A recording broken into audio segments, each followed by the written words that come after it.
हमने pH scale की बात करी थी। अब एक सवाल उठता है, इतने सारे एसिड हैं अलग अलग पीएच वैल्यू के, इन सब में ऐसा क्या कॉमन है? तो वो कॉमन चीज है कि तुम किसी भी एसिड को एक्वस सॉल्यूशन में डालो तो एसिड के मॉलिक्यूल्स टूट जाएंगे और H+ आयंस देंगे। जैसे तुम्हारे पास HCl हो और तुम उसे किसी सॉल्यूशन में डालो तो वो HCl के मॉलिक्यूल्स टूटेंगे और H+ आयंस और Cl नेगेटिव आयंस देंगे। तो बेसिकली एसिड का एक्वस सॉल्यूशन में H+ आयंस देना यही उसकी एसिडिक प्रॉपर्टीज के लिए रिस्पॉन्सिबल है। ये मत समझ लेना जिसके फॉर्मूले में हाइड्रोजन आएगा वो एसिड है, ना ना ना, सिर्फ वही एसिड है जो H+ आयन दे। एल्कोहल के फॉर्मूले में भी तो H आता है, पर वो एसिड नहीं है क्योंकि वो H+ आयंस नहीं देता। जैसे अभी एसिड की बात करी वैसे अब बेस की बात करते हैं। बेस लोग जो हैं वो सॉल्यूशन में टूटकर OH नेगेटिव आयंस प्रोड्यूस करते हैं और यही बात सारे बेसिस में कॉमन है। एक छोटी सी बात और समझो, ऐसा नहीं है कि एसिड सिर्फ H+ आयंस देता है और बेस सिर्फ OH नेगेटिव आयंस। एसिड और बेस दोनों ही आयंस प्रोड्यूस करते हैं, बस बात यह है कि एसिड H+ आयंस बहुत ज्यादा प्रोड्यूस करता है और बेस OH नेगेटिव आयंस। और हाँ, अगर तुम्हें कहीं H3O पॉजिटिव आयन दिखे तो डरना मत, कहीं सोचो ओरी मैया ये क्या है, वो H+ आयंस को ही रिप्रेजेंट कर रहा है। और जो स्ट्रॉन्ग एसिड और वीक एसिड वाली बात है वो इसी से कनेक्टेड है। स्ट्रॉन्ग एसिड के एक्वस सॉल्यूशन में H+ आयंस की कॉन्सेंट्रेशन ज्यादा होती है, कॉन्सेंट्रेशन यानी number of ions per unit volume, और वीक एसिड में H+ आयंस की कॉन्सेंट्रेशन कम होती है। और ऐसे ही स्ट्रॉन्ग बेस में OH नेगेटिव आयंस की कॉन्सेंट्रेशन ज्यादा होती है।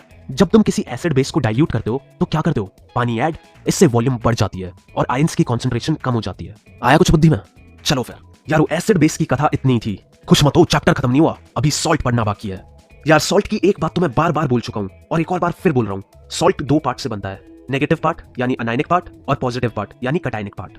और ये सॉल्ट सुनकर तुम्हारे दिमाग में जो बार बार रसोई वाला नमक आता है वो सॉल्ट का एक एग्जांपल है। असल में वो NaCl है यानी सोडियम क्लोराइड, और इसे बनाने का तरीका है simple, NaOH plus HCl gives NaCl plus H2O। तो सॉल्ट वाला पोर्शन बहुत ही इंपॉर्टेंट है, एग्जाम में सवाल इस पोर्शन से आना पक्का है, लिख कर दे सकता हूँ। एग्जाम में सॉल्ट से रिलेटेड क्वेश्चन आएगा ही आएगा। और एक चीज और है, इसमें कुछ समझने का नहीं है, सिर्फ चीजें याद रखनी है। अब तुम कोई महान तो हो नहीं जिसके सामने एक बार चीजें रखो तो उसको सब याद हो जाएगा।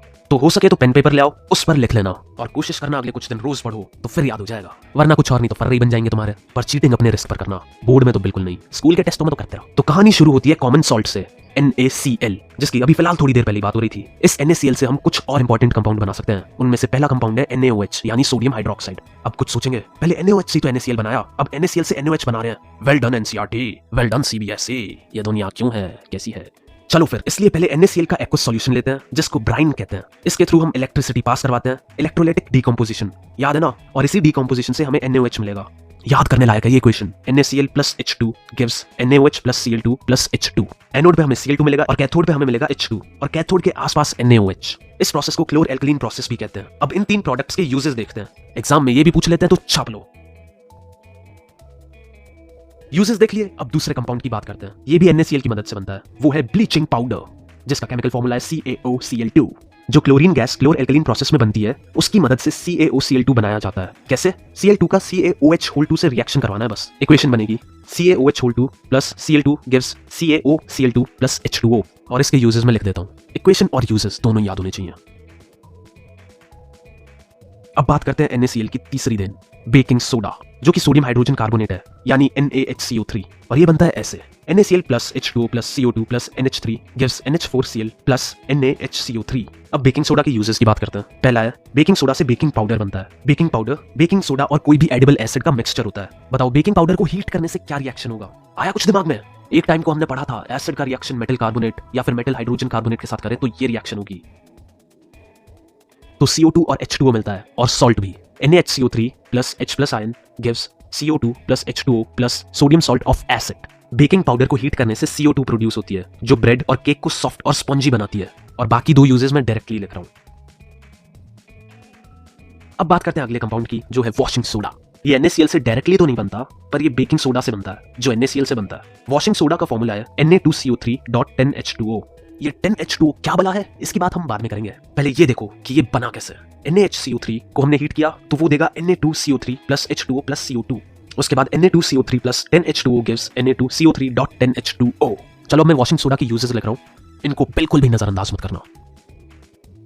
अब बात करते हैं कि वो वॉशिंग सोडा में 10H2O क्या था। तो यार अगर तुम किसी सॉल्ट के क्रिस्टल लो, सिर्फ क्रिस्टल्स, और उनको तुम ड्राई टेस्ट ट्यूब में हीट करोगे तो थोड़ी देर बाद तुम्हें वाटर ड्रॉपलेट्स दिखेंगी। तो ये पानी पहले से सॉल्ट के अंदर होता है जिसे वाटर ऑफ क्रिस्टलाइजेशन कहते हैं, इसलिए ये Na2CO3.10H2O है। ऐसी CuSO4.5H2O है। सब में ये पानी की मात्रा अलग अलग होती है और कुछ सॉल्ट में पानी नहीं भी होता है। चलो अब एक और इंपॉर्टेंट सॉल्ट की बात करते हैं। अब तुम सोच रहे हो भाई साहब कितने सॉल्टों के बारे में पढ़ाओगे, तो यार ये सिर्फ आखिरी है, पढ़ लो। तो सॉल्ट का नाम है जिप्सम और मॉलिक्यूलर फॉर्मूला है CaSO4.2H2O। और अगर इसको 100 सेल्सियस डिग्री पर हीट करें तो ये अपने वाटर मॉलिक्यूल्स को लूज कर देता है, दोनों नहीं सिर्फ 1.5, और बनता है कैल्शियम सल्फेट हेमीहाइड्रेट यानी CaSO4.12H2O। और इसी चीज को हम प्लास्टर ऑफ पेरिस के नाम से भी जानते हैं। प्लास्टर ऑफ पेरिस का एक यूज तो सभी जानते हैं, it is used for supporting fractured bones. और अब ये 2 और यूजेस भी देख लो। और जो लोग पीओपी के फॉर्मूले को देखकर असंतुष्ट हैं कि भाई साहब ये आधा H2O का मॉलिक्यूल कैसे एग्जिस्ट कर सकता है, तो यार आधा मॉलिक्यूल एग्जिस्ट नहीं करता। असल में 2 CaSO4 के मॉलिक्यूल्स के साथ एक H2O का मॉलिक्यूल एसोसिएटेड है, और पीओपी से जिप्सम भी बनाया जा सकता है, बस पानी ऐड कर दो। देखो CaSO4.12H2O plus 1.5H2O gives CaSO4.2H2O, बन गया जिप्सम। यार वो चैप्टर यही समाप्त होता है। इन 5 कंपाउंड के फॉर्मूले, प्रिपरेशन की इक्वेशन और इनके यूजेस याद कर लेना।